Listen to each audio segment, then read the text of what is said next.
Cash is king, or at the very least, so it was.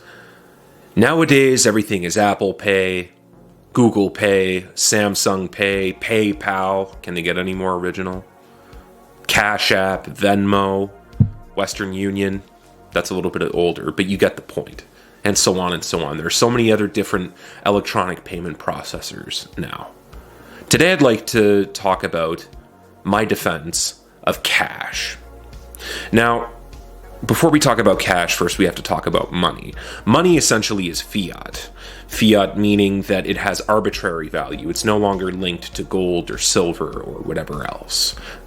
And the payment systems that we use today, they actually reflect the fact that it's all arbitrary. It's pure ideology.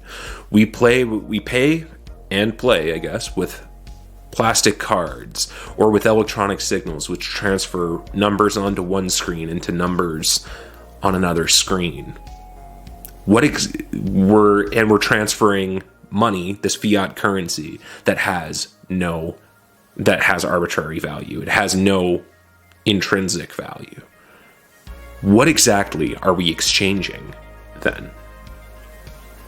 My defense of cash is that it's great. Even if it is fiat, you can touch it, you can count it, you can smell it even. If you live in Canada, I challenge you, go to your bank and get a crisp $100 bill. Not from the ATM, go to the counter and ask for a crisp $100 bill. And I want you to smell it. You're going to smell maple syrup.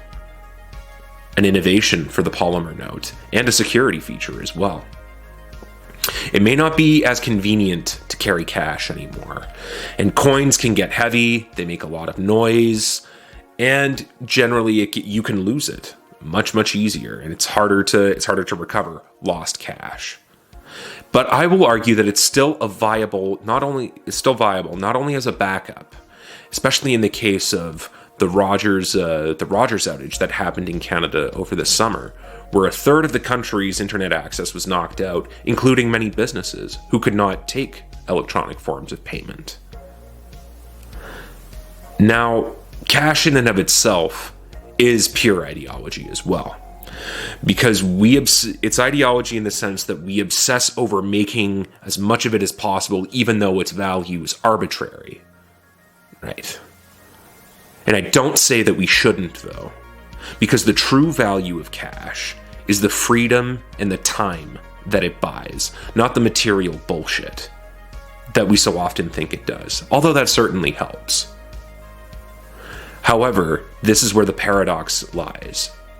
If the intrinsic value of cash, if the cash has no value, in and of itself, it's arbitrary, we assign the value to what it is. That's the paradox. Because the true value of cash, like I mentioned, is the freedom and the time that it provides. The more cash you have, the more time you have, the more freedom you have. You're no longer a slave to it. Not to mention as well, it's great for collecting and counting. In that case, I would say that cash is still king, because we still continue to chase it.